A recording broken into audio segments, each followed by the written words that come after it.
It's already 6 years old, but the Cadillac XT4 is back for more in 2024.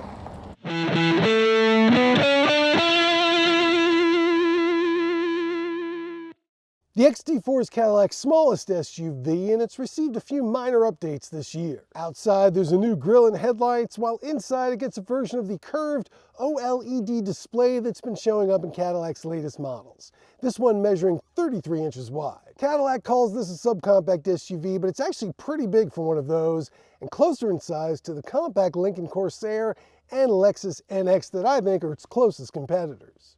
It's available in luxury, premium luxury, and sport trims, and they all come with a 9-speed automatic transmission and a 2-liter turbocharged 4-cylinder rated at 235 horsepower and 258 pound-feet of torque, which converts to 350 Newton meters, as is indicated by this badge on the tailgate, because Cadillac thinks that's clever for some reason. Along with looking very stylish, the screen is also very nice to use. You've got the digital instrument cluster in the middle, which you can change to a map if you like, and a well laid out infotainment system interface. That also features Alexa, Google Assistant, Android Auto, and Apple CarPlay smartphone integration. And the Google Assistant is very helpful. It can do things other than just control what song you listen to or your destination. Hey Google, turn on the heater. Got it. Turning on the heat. And she decided 78 was a good temperature. Well, I'm going to be cooking pretty soon. Along with the gadgets, the interior is nicely appointed at the XT4's price point. You have cut and sewn materials on the dashboard, including this interesting circuit board stitching and excellent leather seating that's available in a number of colors with heating, ventilation, and a massage function. But as a large subcompact, small compact, the rear isn't very roomy. On my 6'1" scooch test, where I see how I could fit behind myself with the front seat set for me without scooching the seat forward, I don't. And the headroom's kind of tight thanks to the XT4's sporty roofline, while the 22.5 cubic foot cargo area is a bit more impressive. The roof and the chiseled lines do give the XT4 one of the more original looks in the class. And it looks particularly classy in Cadillac's signature radiant red tint coat paint, and it should, because it costs $1,225. And its 20-inch wheels are $1,100.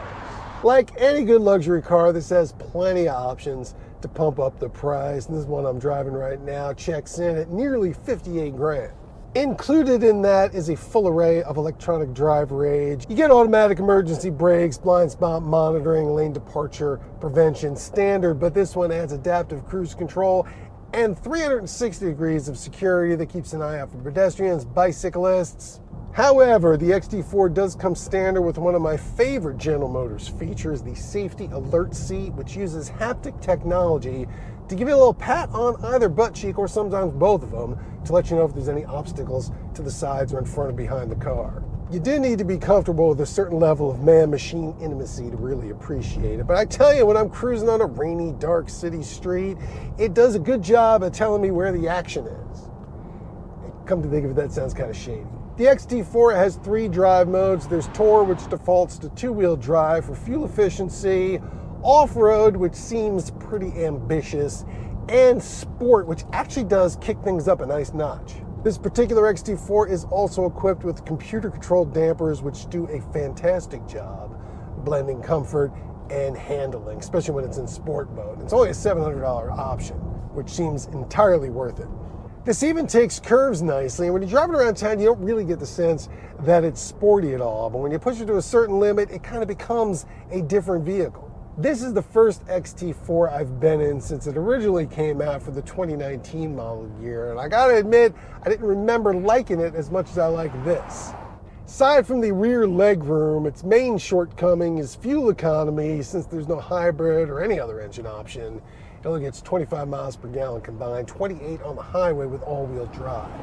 While that's not terrible considering the performance, it's also not what I would call a selling point, but I do think this holds up pretty well against the Corsair and the NX, and should be on your shopping list if you're in this segment. Although there will be another addition to it pretty soon, because Cadillac's going to be launching an all-electric SUV around this size called the Optic. So we'll have to see how that turns out. I'm sorry, what? They spell Optic with a Q? Well, how much torque does it have?